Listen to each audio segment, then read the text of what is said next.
A few weeks ago, the Brackies Discord channel hosted a game jam with the theme Let There Be Chaos. And so, as if I didn't have enough work to get done that week, I decided, hey, you know what would be super chill and relaxing? Why don't we make a game in 1 week? To kick off the jam, we had a quick Discord call. We threw around some ideas of what sort of genres we wanted to do. With the time constraints that we had, I knew that we had to stick to something much more familiar. I brought up a really old YouTube video that we had made some years back about a guy who gets attacked in his house by a living shoe. Unfortunately, everyone else liked the idea, so we went ahead with the actual development. Curtis, our resident 3D modeler, quickly began working on a bunch of low-poly shoe models that we could use as enemies. And I was actually pretty surprised at how quickly he made the first batch. We decided to go with a low-poly art style just because it was much more efficient to make models and environments that way. We also decided to use a simple color palette instead of making custom texture sheets for everything. That way we only have to deal with one material and one texture for the entire game, while being able to use complementary colors. We planned out about 5 levels in the beginning, a tutorial level, 3 primary levels, and a final boss level. In the end, we only got up to about 4 levels, but it was still a pretty cohesive story. I drafted up a list of models we needed Curtis to make while our resident musician Caleb began working on the soundtrack and sound effects. He actually composed 2 really cool tracks for the game, which is what you're hearing in the background.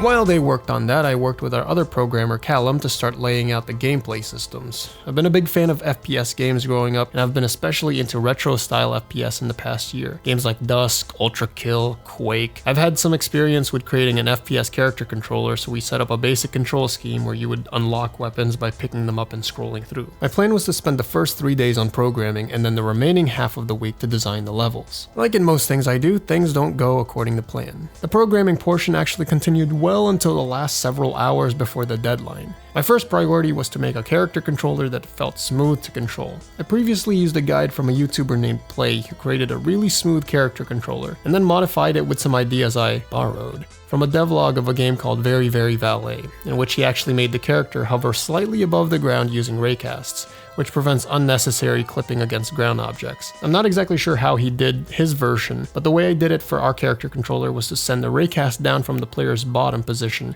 and calculate the distance between the ground. I then plugged that value into a float that represents how far the player should hover, and the ratio between them gave me the multiplier to the hover force.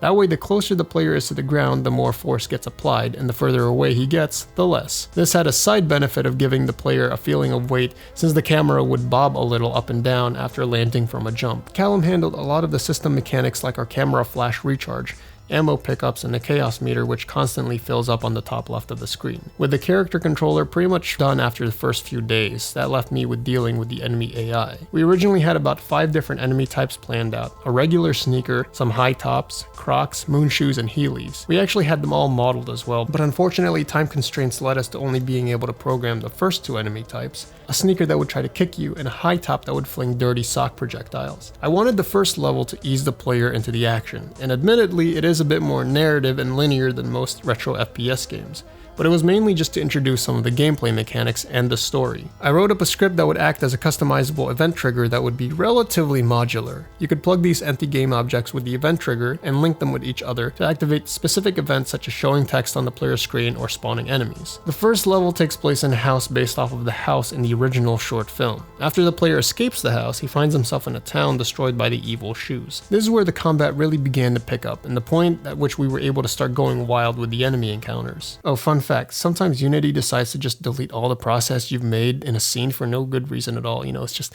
so much fun. I don't have any footage of it, but while I was designing level 2, I made a quick hop over to level 1 to check for something, and when I reloaded level 2, everything was straight up just gone. So that was fun. Thankfully, the level loaded up again properly after I restarted Unity. Oh yeah, the weapons. The early idea was that the player would use different types of cameras to document what was happening around him so that he could show proof to the rest of the world. Now this was pretty fun since we had to come up with different camera types that would represent traditional guns in an FPS. For the standard pistol, we used a disposable Kodak because of how ubiquitous it was. You remember those things, right? For the shotgun, Caleb brought up the idea of a wide-angle lens. I remembered seeing skateboarding videos and how they often used fisheye lenses, so I suggested a big 90s camcorder. For the rapid fire, we went with a DSLR because of their rapid fire photo mode. And for the last weapon, it was supposed to be a super powerful plasma gun weapon. In hindsight, we should have gone with like a rocket launcher or something, but instead it became a fast-firing VHS camera from the 80s. After that was sorted out, we just needed to give the player health in form of sandwich platters. With time quickly running out, I decided to tackle the boss fight. I had never tried out the method I did to create a cinematic opening in the boss level, but it ended up actually pretty cool. The boss used a lot of the same logic as the regular enemies, but with 3 different attacks that it would cycle through at random. It had giant AoE stomp, a charge attack, and a massive projectile volley. The last night of the jam was spent just playtesting and finishing up level 3. Yeah, we actually saved that for last since it was more or less just an optional stage. It was designed to be an interior of a house inspired by the Ripley's Upside Down Museum in Orlando. There are rooms with moving walls, upside down rooms, and weird miniature neighborhoods. I was honestly pretty spent at this point and we were on the line. I ended up finishing the level at around 1 in the morning with just a few hours to spare before the deadline. Overall, the week taught me some new techniques that I'm going to be implementing in my current project. It also taught me that making an FPS in 1 week is a stupid idea, but hey, we managed to do it with what little knowledge we had about game development. It's definitely an interesting experience and one that we'd probably like to do again sometime. If you guys want to try out the game yourself, I'm putting the itch.io link in the description below. Alright, that's it, bye.